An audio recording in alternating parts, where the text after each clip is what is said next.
Në prag të stinës së nxehtë, Agjencia Kombëtare e Mbrojtjes Civile ka kërkuar nga bashkitë të marrin masa për menaxhimin e situatave të cilat sipas kreut të AKMC-s, Hakiçako priten të vështira, bazuar në parashikimet për një verë me temperatura ekstreme. Nga Fjeri, kur përfaqësuesit vendor raportuan për masat e administrimit të zjarreve, Çako sqaroi se strukturat në terren janë përgatitur për të punuar me të gjitha kapacitetet dhe se flotës ajrore të mbrojtjes civile do t'i shtohen disa avion Air Tractor. Jemi duke punuar për kompletimin e të gjitha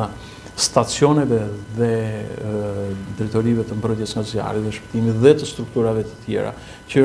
janë në terren dhe që reagojnë mbi bazën e parimit të veprimit në njësinë vendore përkatëse, por njëkohësisht duke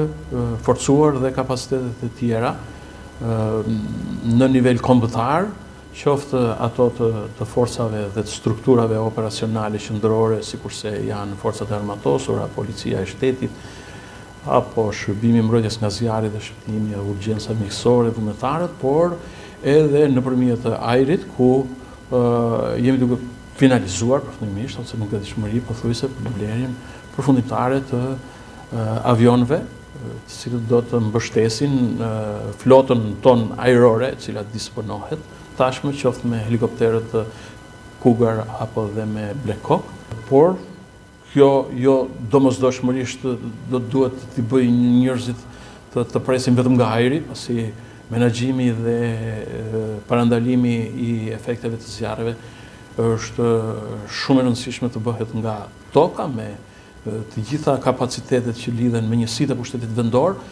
Në mbledhje u diskutua si mas parandaluese dhe asfaltimi i rrugëve rurale. Hapja e rrugëve malore dhe vendosja e hidranteve në zonat pyjore mbeten me rëndësi për menaxhimin e zjarreve dhe parandalimin e përshkallëzimit të situatave. Njësitë e pushtetit vendor, bashkitë, njësitë administrative, prefekturat të jenë në një mobilizim maksimal, të shfrytëzojnë kapacitetet e tyre maksimale,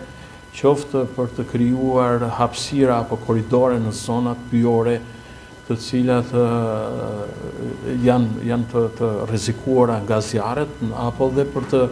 nxitur fermerët të ndryshëm për të administruar fermat e veta në mënyrën e duhur, duke punuar tokat e tyre apo dhe duke hapur korridore dhe rrugë, duke krijuar akses edhe për hidrante apo për vendburime ujë. Mungesa e rrugëve të tilla ishte ndër faktorët që përkeqësuan situatën e zjarreve në zonat e mbrojtura të Darzezës dhe Pishpëros 2 vjet më parë me një bilanc prej 700 hektar pyll të djegur. Në Fier gjatë vitit 2025, bilanci dëmeve nga zjarri ishte më i ulët se 2 vjet më parë. Megjithatë, me 300 hektar pyll të djegur dhe 3297 rrënjë dru frutore, vlerësohet një situatë e rëndë.